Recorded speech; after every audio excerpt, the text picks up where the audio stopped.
며느리와의 재산 싸움 마이너스 오디오북 스토리. 박순자는 65세, 남편을 잃고 3년째 혼자 살고 있었습니다. 강남의 아파트 2채와 상가 건물 하나를 소유한 그녀는 경제적으로 여유로운 편이었죠. 아들 준호와 며느리 민정이 일주일에 2번씩 안부를 물으러 오는 것이 일상이었습니다. 하지만 박순자는 점점 이상한 것들을 눈치채기 시작했어요. 며느리 민정이가 집에 올 때마다 유독 집안 곳곳을 둘러보며 어머니, 이 동네 집값 정말 많이 올랐네요 라든가 재개발 소식 들으셨어요?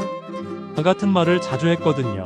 처음엔 단순한 관심으로 생각했지만 민정이가 슬쩍슬쩍 박순자의 통장이나 서류들을 훔쳐보는 모습을 발견하면서 의심이 깊어졌습니다. 심지어 어느 날은 박순자의 인감도장이 제자리에 없는 것을 발견했죠. 그날 밤 박순자는 중대한 결심을 했습니다. 며느리의 진짜 속마음이 무엇인지 확인해보기로 한 것이죠. 박순자는 며느리를 따로 불러 이야기를 꺼냈어요. 남편이 돌아가신 지 3년이 되어가니 재산 정리를 해야겠다고 말이에요. 그러면서 슬쩍 말했죠. 민정아, 솔직히 말해. 너 우리 집 재산에 관심 많지? 민정이는 당황하며 부인했지만 박순자는 확신했습니다. 민정이의 눈빛에서 탐욕을 읽을 수 있었거든요. 며칠 후 박순자는 충격적인 발표를 했습니다. 전 재산을 사회복지재단에 기부한다는 유언장을 작성했다고 발표한 거예요. 민정이의 반응은 예상대로였습니다. 처음엔 당황하더니 곧바로 변호사를 찾아가 법적 대응을 준비하기 시작했어요.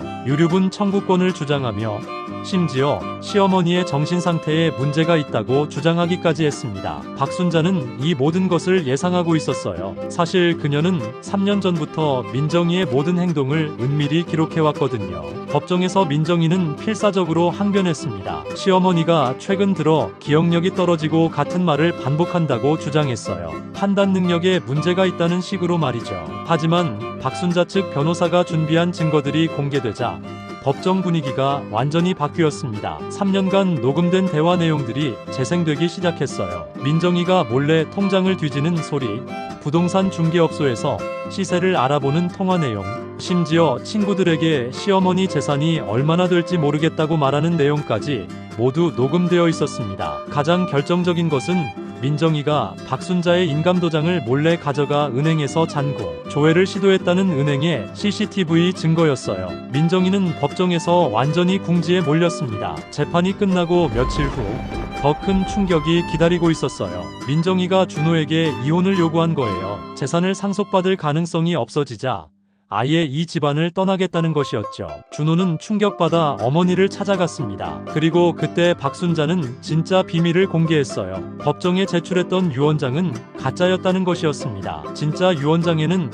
아들 준호에게 전 재산을 상속한다고 적혀 있었어요. 박순자는 말했습니다. 내 아내의 진짜 모습을 보여주고 싶었다. 이제 혼자가 된 너에게 진짜 유산을 주는 거야. 준호는 어머니의 깊은 사랑을 깨달았지만 동시에 아내에 대한 실망감이 너무 컸어요. 소문을 들은 민정이가 다시 나타났습니다. 이혼 서류를 취소하겠다며 다시 준호와 살겠다고 매달렸어요. 하지만 박순자는 또 다른 카드를 준비하고 있었습니다. 남편이 생전에 비밀 계좌에 50억을 숨겨뒀다는 거짓 정보를 흘린 것이었어요. 예상대로 민정이는 이 정보에 혹해서 사립탐정까지 고용해 비밀 계좌를 찾으려 했습니다. 박순자는 이 모든 과정을 지켜보며 민정이의 탐욕이 얼마나 깊은지 확인했어요. 그리고 마침내 진실을 밝혔습니다. 50억도 비밀 계좌도 모두 거짓이었다고요. 사립탐정에게 거짓 정보를 제공한 것도 박순자 자신이었다고 말이에요. 민정이는 완전히 무너졌습니다. 3년간 헛된 꿈을 꾸며 시간을 낭비했다는 것을 깨달은 거예요. 결국 민정이는 이혼하고 집을 떠났습니다. 얼마 후 다른 부유한 남자와 재혼했다는 소식이 들려왔어요. 역시 본성은 바뀌지 않았던 거죠. 준호는 처음엔 상처받았지만 점차 어머니의 행동을 이해하게 되었습니다. 만약 어머니가 개입하지 않았다면 평생 민정이의 거짓 사랑에 속아 살았을 테니까요. 몇 달 후 준호는 새로운 사람을 만났습니다. 병원에서 일하는 간호사 수진이었어요. 가난했지만 마음이 착하고 진실한 사람이었죠. 박순자는 수진이를 만나보고 바로 알 수 있었습니다. 이 사람은 진짜라는 것을요. 수진이는 준호의 재산에는 관심도 없었고 오히려 박순자를 친어머니처럼 모셨어요. 그런데 이야기는 여기서 끝이 아니었어요. 박순자는 준호에게 마지막 선물을 준비하고 있었습니다. 남편이 생전에 정말로 비밀 계좌 하나를 남겨뒀던 거예요. 50억은 거짓이었지만 10억 정도 되는 진짜 비밀 자산이 있었던 겁니다. 박순자는 이 돈을 민정이가 완전히 사라진 후에야 준호에게 알려주었어요. 진짜 가족만 알아야 하는 거니까라고 말하면서 말이에요. 준호는 감격했습니다. 어머니가 자신을 얼마나 사랑하는지, 그리고 얼마나 지혜로운 분인지 새삼 깨달았거든요. 6개월 후 준호와 수진이는 결혼했습니다. 수진이는 시어머니를 친어머니보다 더 잘 모셨고 박순자도 수진이를 친딸처럼 아꼈어요. 어느 날 박순자가 물었습니다. 민정이 소식 들었니? 민정이가 재혼한 남편과도 이혼했다는 소식이었어요. 그 남자의 재산도 생각보다 많지 않다는 것을 알고 또다시 떠났다는 거였죠. 준호는 쓴웃음을 지었지만 이제는 상관없었어요. 진짜 사랑하는 사람과 함께 있으니까요. 박순자는 말했습니다. 사람은 쉽게 안 바뀌지. 하지만 너는 이제 진짜 행복을 찾았구나. 1년 후 준호와 수진이 사이에 아이가 태어났습니다. 박순자는 손주를 보며 환하게 웃었어요. 수진이가 말했습니다. 어머니, 정말 지혜로우세요. 만약 어머니가 그때 그런 일을 안 하셨다면. 박순자는 대답했어요. 가족을 지키는 게 어른의 역할이야. 때로는 아픈 진실도 말해줘야 하고. 준호가 덧붙였습니다. 어머니 덕분에 진짜 사랑이 뭔지 알게 됐어요. 박순자는 손주를 안아주며 생각했습니다. 돈보다 소중한 것이 있다는 것, 진정한 사랑은 시험을 통해 증명된다는 것, 그리고 가족의 사랑은 어떤 것과도 바꿀 수 없다는 것을 말이에요.